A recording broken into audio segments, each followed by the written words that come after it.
Más.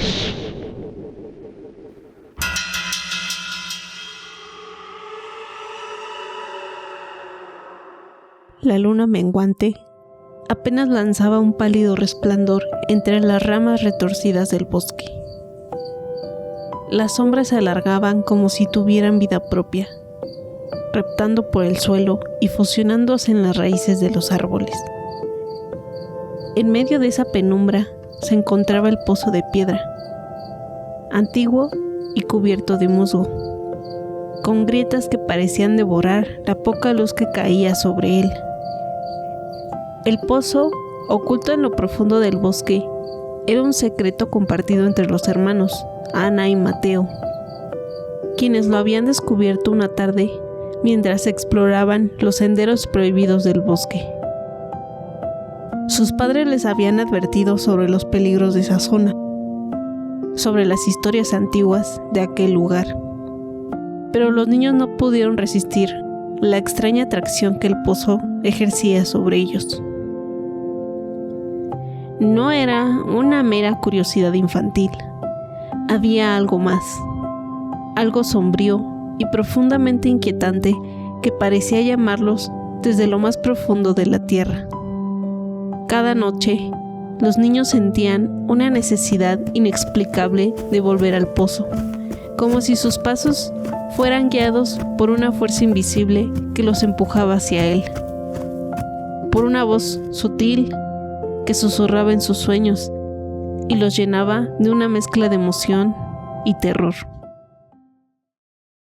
Al llegar a la abertura oscura del pozo, Ana y Mateo se asomaron y sintieron el aire helado que brotaba desde su interior.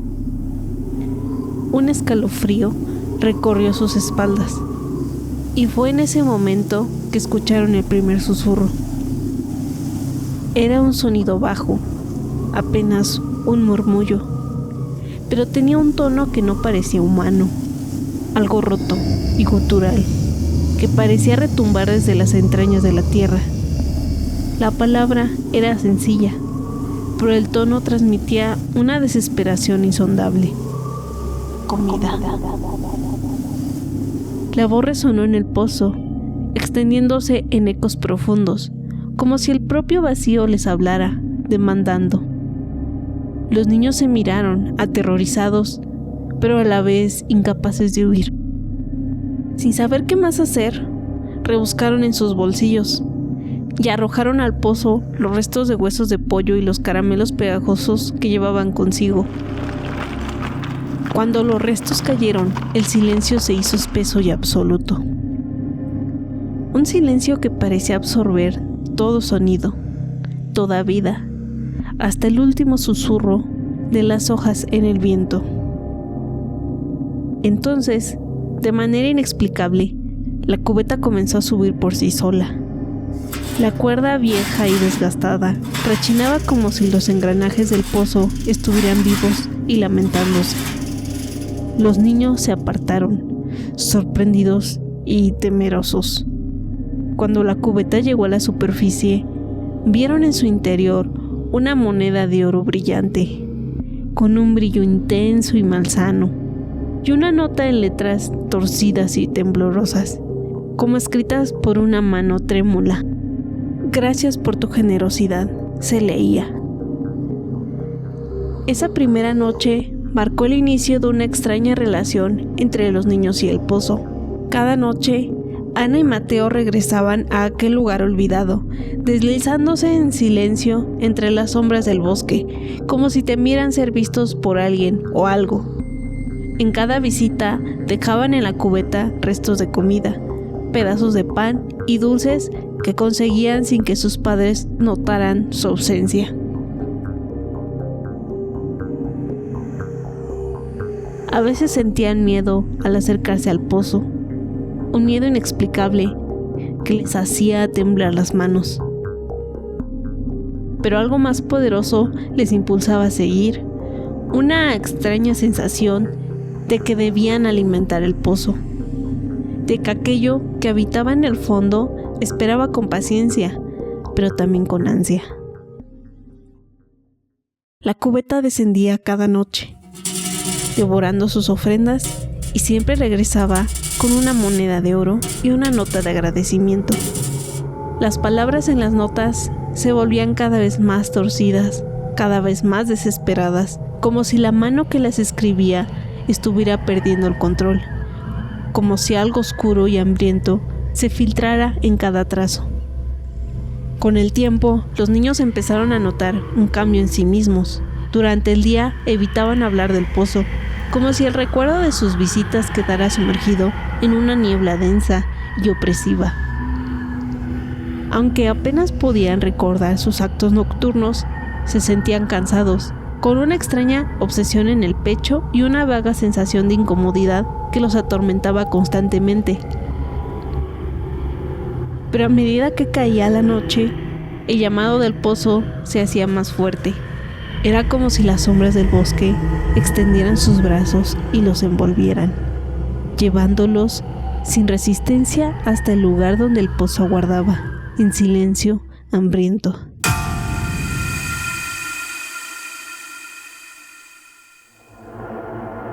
Una noche algo cambió.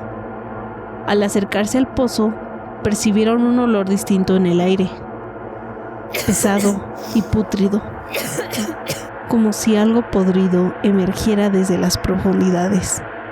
La niebla era densa, sofocante, y se movía en espirales que parecían envolverlos en una especie de prisión espectral.